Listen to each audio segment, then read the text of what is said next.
Hi everyone, my name is Paxton and I am a math content specialist here at UWorld.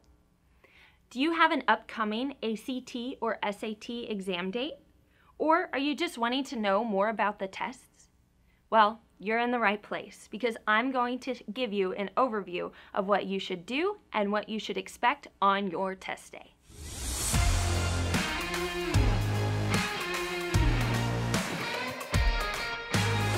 First of all, leading up to the test day, preparation is key. Just like in sports, you practice hard to prepare for your game day. Well, the ACT and SAT test days are your game days. So on test day, rest assured as you wake up knowing that you've practiced for either the ACT or SAT with UWorld and are prepared to tackle the test. Before test day, make sure you know where your testing center is located. Give yourself plenty of time to get to the test center so you don't arrive late. Also, don't forget to eat a healthy breakfast prior to leaving for the test. You don't want to be distracted by the sound of your stomach growling once you get halfway through it.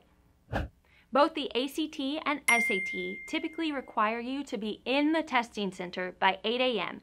and you won't be allowed in after that. So plan to arrive at the test center early.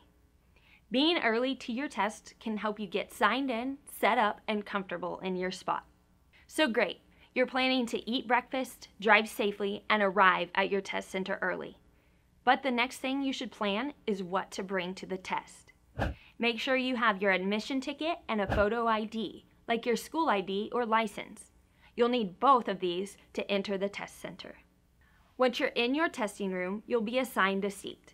At your seat, you should get out your number 2 pencils, make sure you have plenty, and your approved calculator.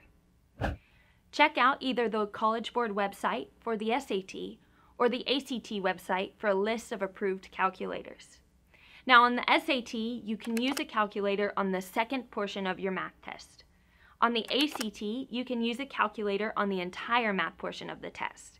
Don't forget to change the batteries of your calculator before test day though. That's something I learned the hard way.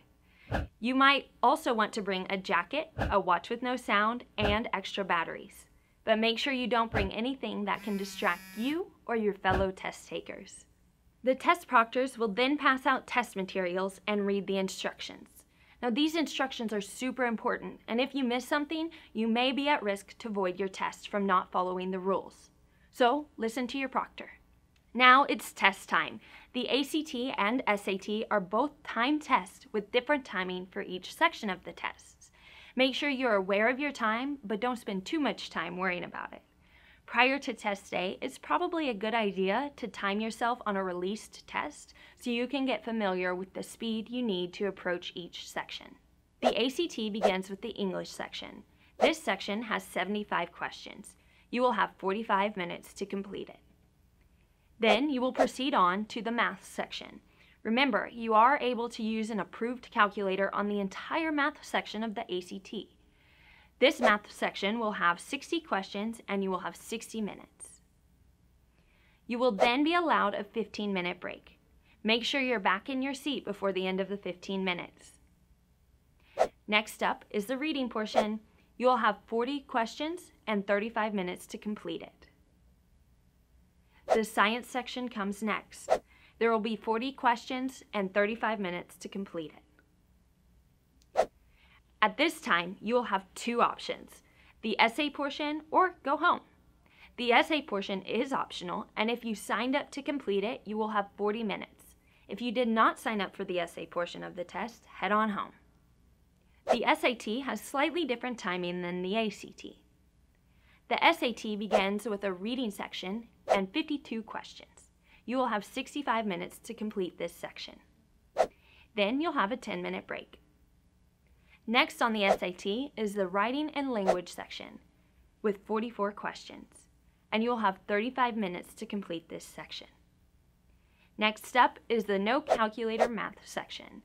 This section has 20 questions and you will have 25 minutes to complete it. You'll then get a 5-minute break before moving on to the next section. The second math section is the one where you can use a calculator. This section has 38 questions and 55 minutes to complete it. Much like the ACT, next are 2 options, the essay portion or go home. If you are taking the essay section of the test, you will have 50 minutes to complete it. If you're not taking the essay portion of the test, you will be allowed to leave. Finally, you'll be done and it will be time to wait for your scores. All your hard work, preparation, and focus will pay off. Make your preparation easier for yourself by using UWorld to practice for either the ACT or SAT. Good luck, you'll do great.